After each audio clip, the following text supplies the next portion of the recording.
Hi, babushka. Well, it's the last day of my vacation. I go back to work tonight, and I'm actually looking forward to it. I've been thinking through very carefully about one of the last arguments I had as a teenager with your grandfather. During that time, I had bought this album here, and it has this song, ironically, Hey You. This is Pink Floyd. Hey You. Very, very, very popular. Not just with the generation previous to mine, but also with my generation in the 80s. There's also, the movie The Wall that goes with it.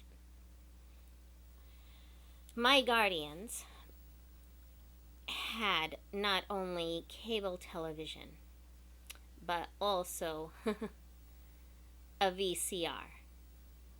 I had never had any access to stuff like that before, ever in my life. Unless I was at a friend's house, or, growing up with some of the rich cousins that I was friends with at their houses too. But I had access to rent movies and to really hone in with what I wanted to watch to entertain me, or even a way of meditating to help me study.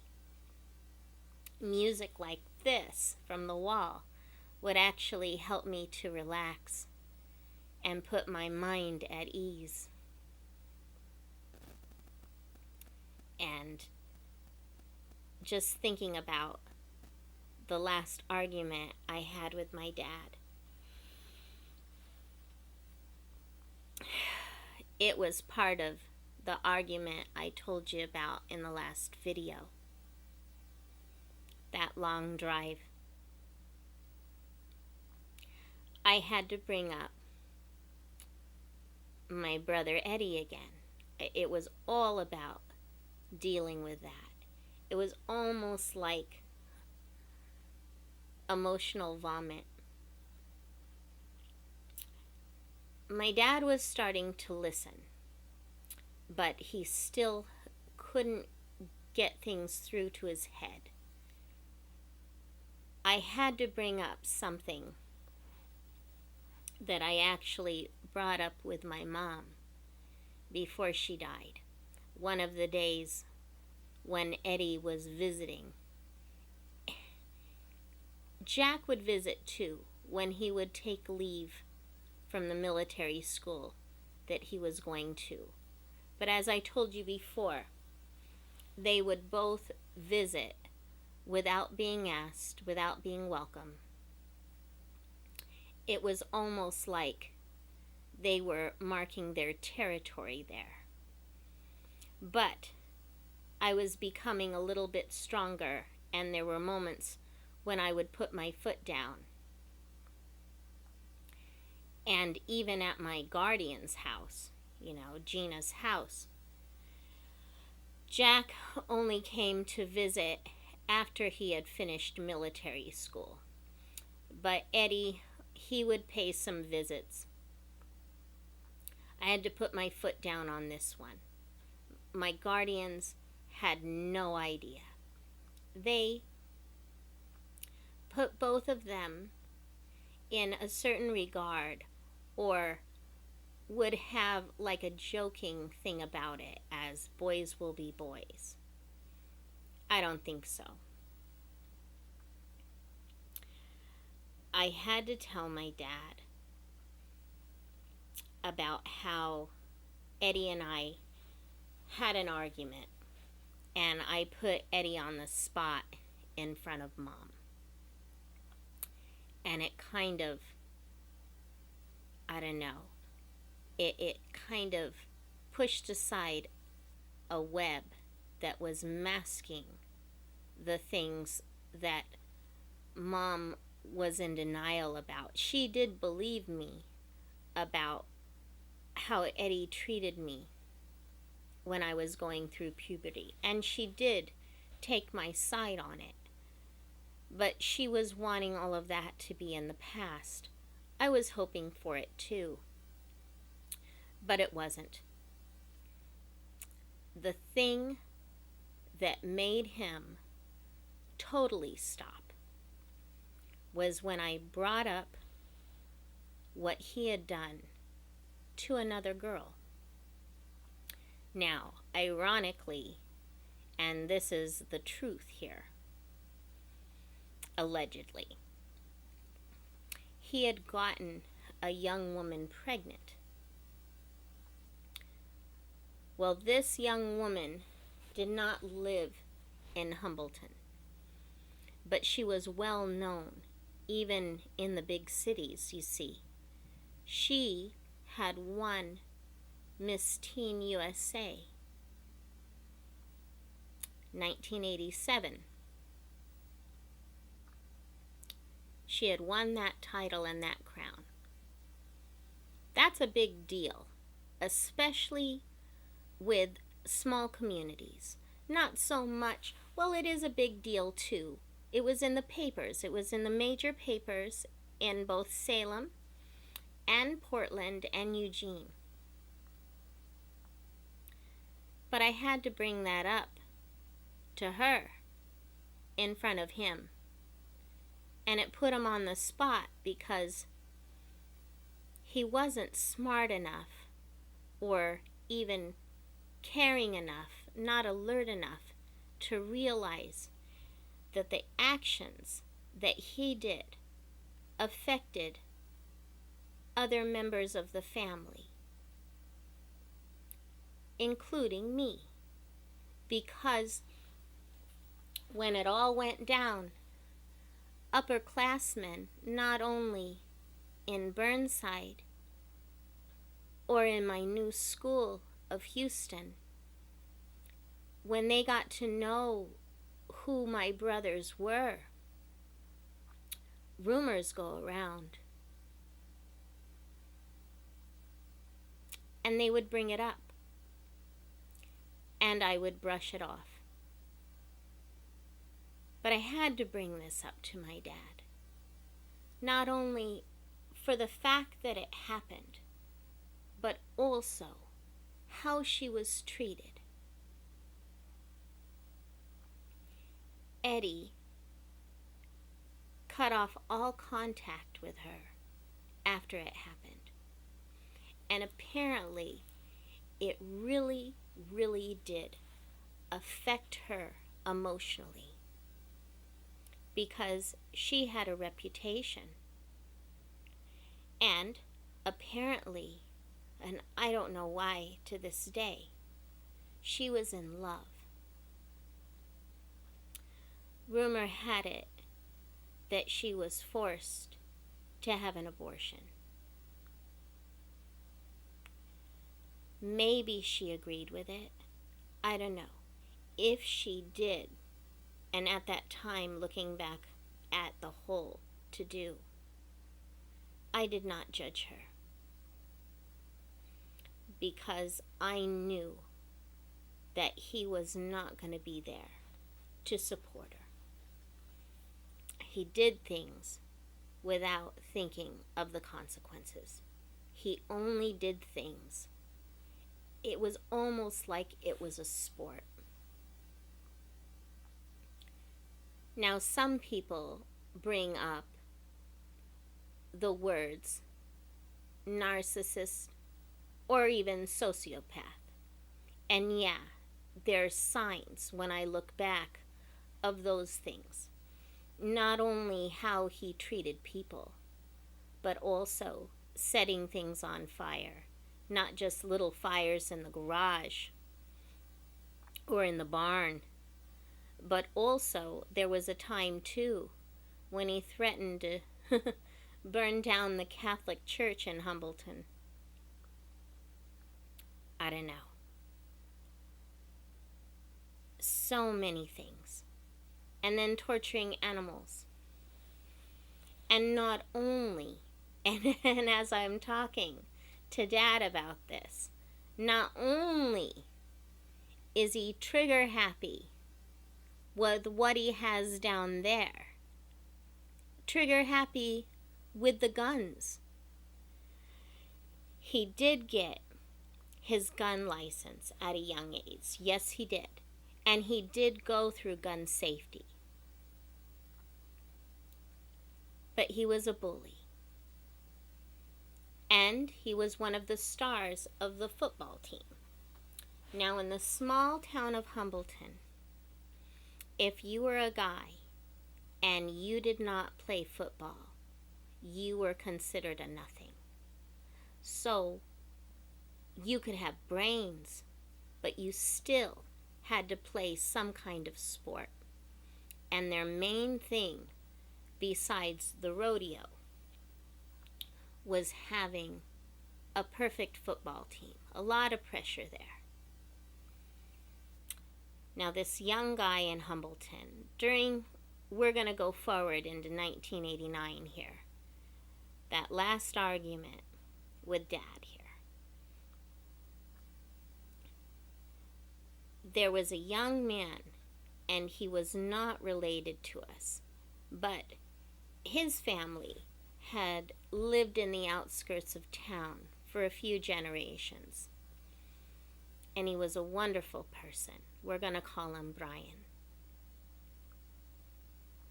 Very intelligent, a really good heart and a good mind. He did go to the parochial school with me. He was in my grade. Eddy bullied him a lot. Eddy pursued him. Brian was on the football team. And I don't know how things went. I heard a lot of rumors. But it had escalated to where one day, before school had begun, and I did not hear, by the way, any of this from my cousins or people from Humbleton. I actually heard about this from some upperclassmen at my new school. Eddy had taken his .22 rifle to school before class began and shot Brian's windshield of his car. Just completely shattered it. I had heard rumors that even though Brian was scared of my brother, he posed a threat. I don't know what it was. If it was over a girl, or over the fact that he was smart. He was smart. My dad, in the car, tried to put this young man down. And I'm like, why? He has had the courage to decide, and with the support of the high school principal, who was actually our next door neighbor, or when I lived there. He lived next door to my dad and my brother. How can you hide things when the principal of the school you're going to lives right next door to you? Oh, the irony. But the principal supported this young man, along with his parents, to press charges against my brother. And he had some court dates coming up. My dad was confident that Eddy would get off because it was, a first-time mistake. And Eddy could give a sad sack story concerning, the disability he grew up with, stuff like that. And I'm like, Dad, I don't know. sometimes in life, the chickens are going to come home to roost, you know, and I didn't know how to word it exactly right back then, but in the decisions that we make in life, oftentimes, especially if they're negative, they will come back to haunt you, and you do have to deal with the consequences of your actions. I'm not saying I was perfect either. Far from it. But that was just too much. My guardian Gina took it as, oh, yeah, that's your family, you know, and she kind of joked about it. She invited him into the house, and there was so much going on in my mind at the time. I was still grieving over Mom, and I was debating whether or not to forgive my brothers. But I was beginning to forgive my dad, your grandfather, despite everything. I don't know. It just goes to show. I'll give you the conclusion of the outcome of what happened to Eddy later on in another video. But it gave me a little bit of knowing that despite everything, you can be strong. You can stand up to these people. It may take some time, and yeah, it actually took into my adulthood to really put my foot down at people with bad intentions, because in my mind, people don't really change, and sometimes it does take a lot of chutzpah to go after the monster.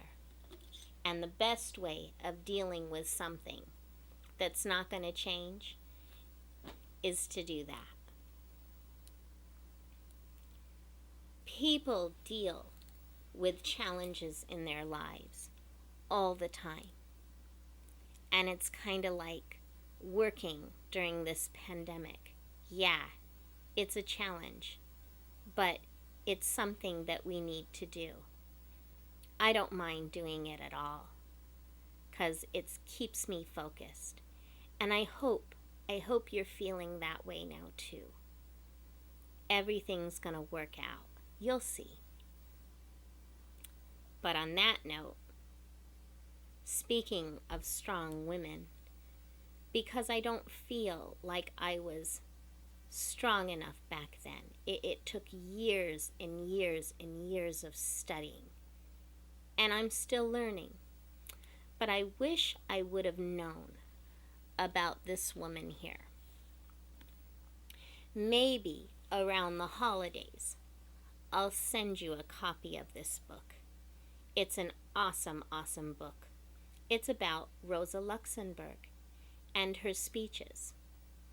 Now this woman, she did have a disability as well.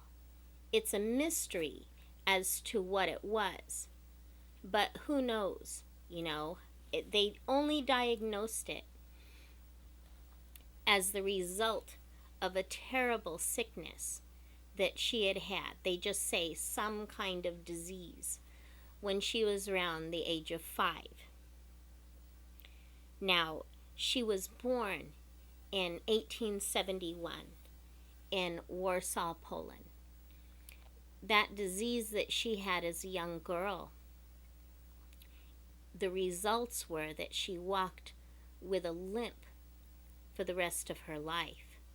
But it didn't hold her back, and she had a lot of things going against her. She was considered a minority. She grew up in an area of Poland that was being ruled at that time by the last Tsar of Russia. and her family were also Polish Jews.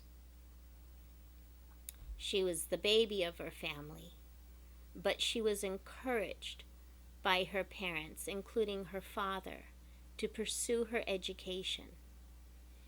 And eventually, she ended up going to pursue her education in political science over in Switzerland. And then, on top of that, as a young woman, she ended up going to Germany to pursue more, to get involved in politics and the plight of the working class. She was strong in philosophy and, not only political science, and she had a degree in that, believe it or not, but she was educated in all kinds of things having to do with the economy, and was studying the economy at that time, and not only how it was affecting countries like Poland and other parts of Europe like Germany, but also how the system in charge was affecting the world and affecting the common people, the workers and farmers, not just women, but also the men. Her viewpoint was an internationalist point of view. She kind of pulled the web to show the reality to people that only nationalism, that's not the way to go. You got to look at it as a point of view of, it's not about me, but it's about we. And how the imperialist system at the time, it's funny, if you read a lot of her quotes and a lot of her speeches and lectures, she had a way of kind of foreseeing the future, a type of dialectical thinking. I'm going to read to you a couple of her quotes that I find really inspiring and just dead on here. So here we go. To those who do not move, do not notice their chains. And here's one that I love the most. The most revolutionary thing one can do is always to proclaim loudly what is happening. Absolutely incredible woman. She was a big to-do back in the day in Berlin. This was pre-World War I, mind you. And people were organizing together in Germany. A lot of people don't realize that there were some big working class fights during that time. And people in Germany wanted something more. And they had made some really good gains. Believe it or not, they had a very, very decent minimum wage.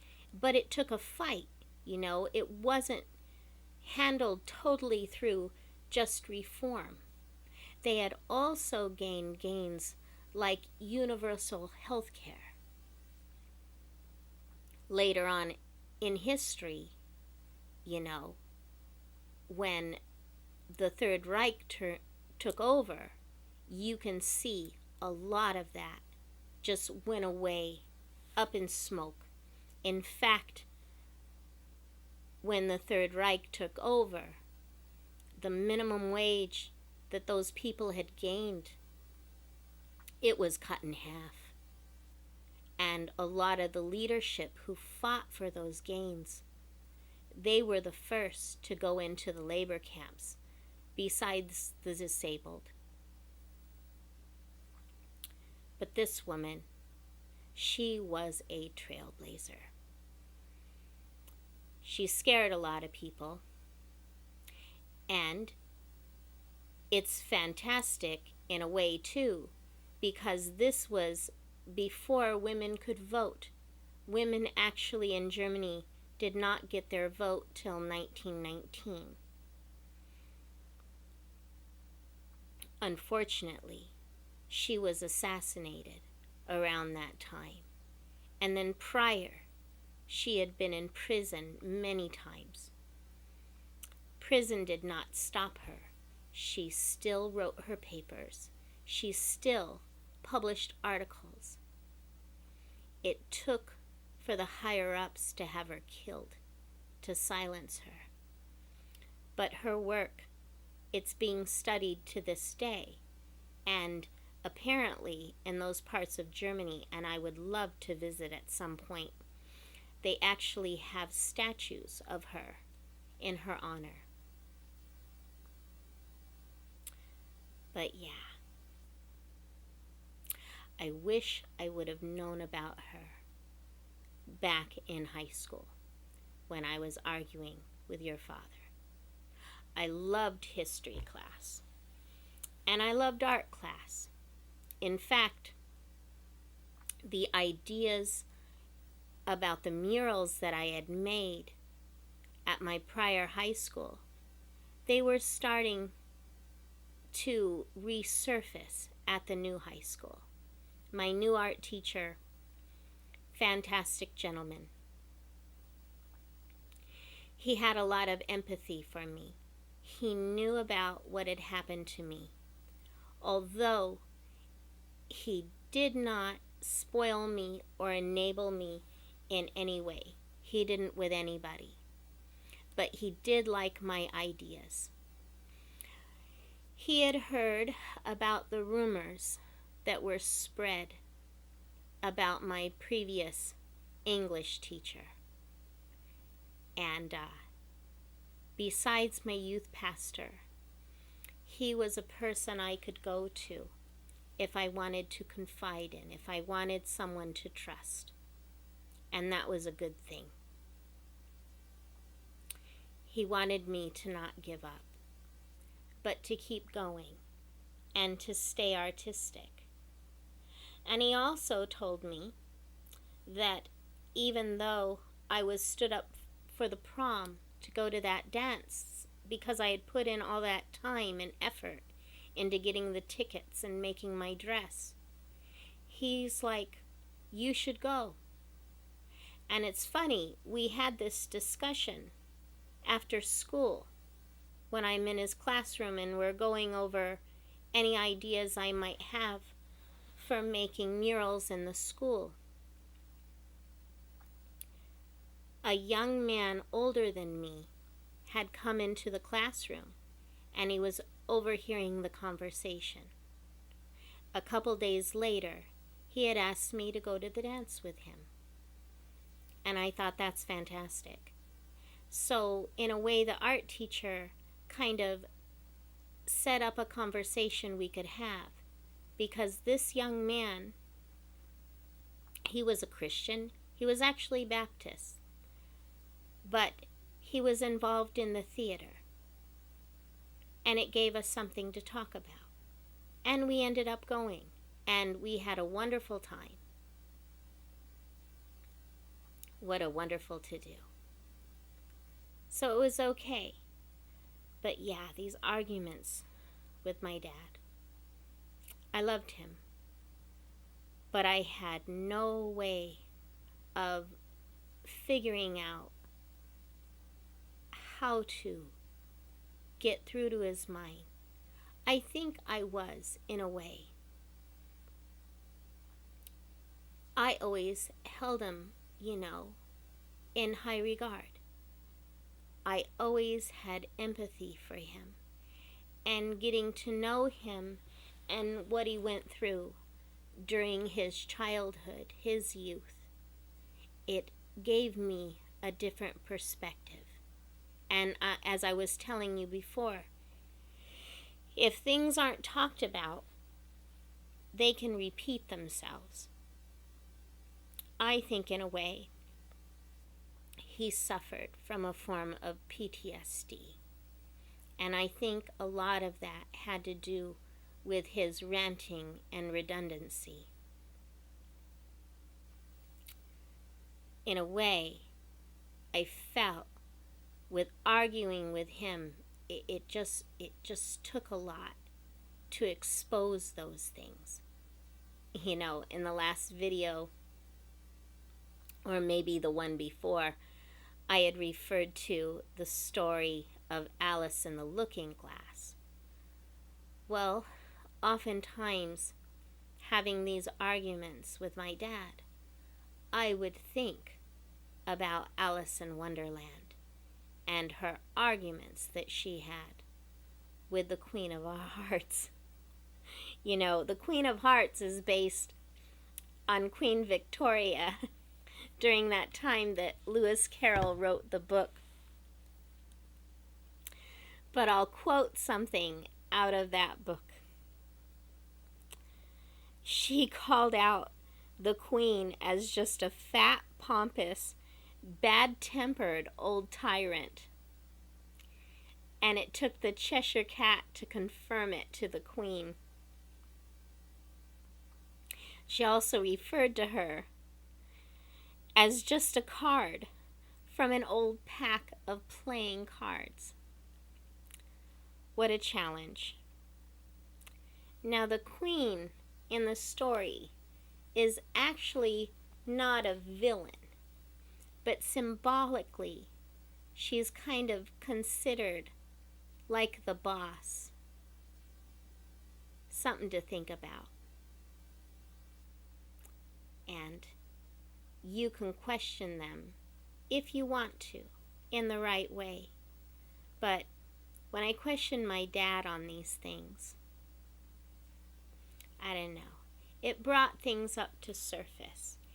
And he started to see me as a person, you know, as myself, with my own mind, and that I could stand on my own 2 feet.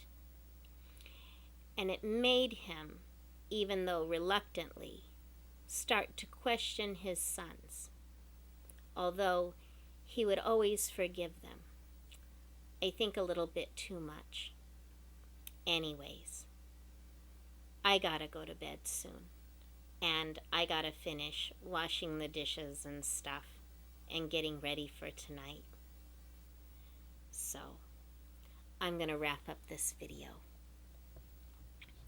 Don't forget that I love you, and I'll talk to you again soon. And don't forget, sweetheart, to ring the bell. I'll talk to you later.